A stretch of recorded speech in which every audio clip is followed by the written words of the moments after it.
After months of heartbreak and burnout from throwing myself at Apex, I needed something to pull me out of the depths of gamer purgatory. A game that would bring a smile to my face and something honestly I could just sink into.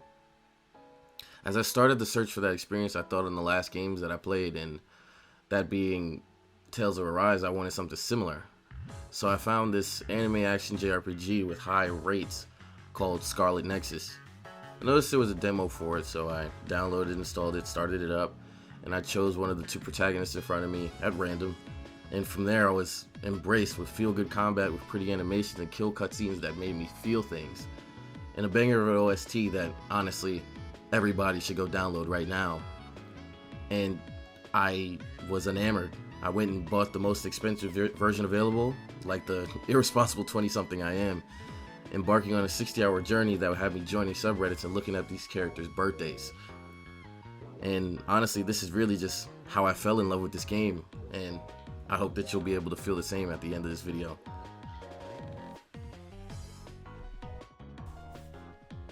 The story is about as run-of-the-mill as you can get for an anime-esque video game like this one. The setting is an Earth where mysterious enemies called Others fall from the sky and eat human brains recreationally.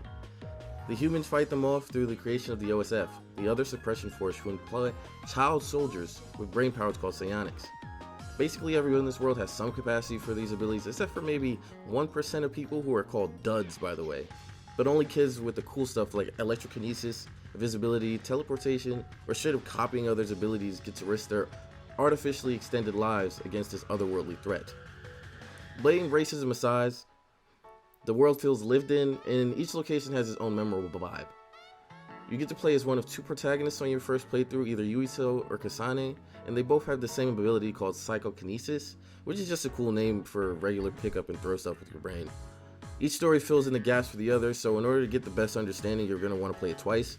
Luckily, once you finish one, you can do New Game Plus on the second, so it goes by much faster. There are many twists and turns throughout each playthrough that I won't get into to avoid spoiling the hell out of any would-be enjoyers, so that's all I'm going to give you right now.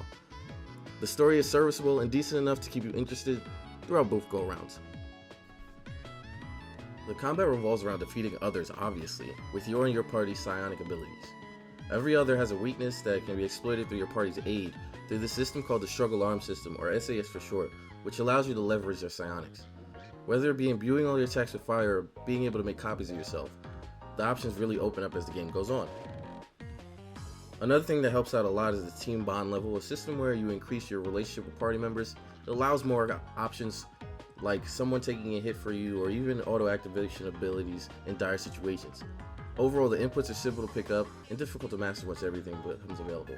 Optically, everything is a spectacle, using that hype anime aesthetic to wow your eyes with finishing moves and animations that have an exaggerated swagger that can only be executed in another third-person action series that will not be named. Encounters with others really kept me engaged and wanting more throughout. Another supplement to the combat system is the OST. Nearly every location encounter has a song that perfectly sets an ambience with jazzy, electronic, and rock instrumentals that have me in a trance to this day. The audio and visual candy that Scarlet Nexus provides truly sets it apart from other games like it. Outside of the main story, there are other things to get into such as side quests, missions, and viewing party members' bond episodes. The side quests are by far my least favorite part of the game, 90% of which involve defeating an enemy type with a specific method that felt more like busy work rather than anything meaningful. I wish they added something more to the game, like some sort of world building or even tiny bits of lore about how the world really feels about what's going on around them. Missions are a bit more meh. They are isolated encounters that allow you to refight old bosses or complete other challenges that are graded and award hard to find materials. Worth it if you need something for a gift or a weapon that you want to craft, but otherwise I didn't spend too much time on it. Now for the biggest extra available, getting to view all of those Bond episodes. You unlock Bond episodes by giving gifts that your party members are interested in, and once you fill up the Bond level, you usually get to view a Bond episode, which gives more insight onto the type of person the member is and how their relationship with either Yuito or Kasane will blossom. With every gift given, it appears in the hideout, eventually filling up the space with everything you've given and received, a true testament of relationship growth and understanding. It's really beautiful to see.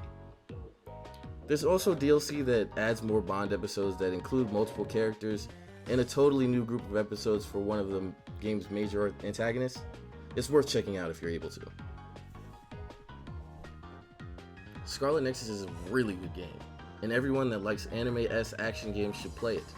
I really hope they make a sequel. Its overall success and interest from the director to expand the world keeps that door wide open, but all we can do is wait. Check it out for yourself, and thanks for watching. Like, comment, and subscribe if you want, and I'm going to keep pushing out these type of videos, but be on the lookout.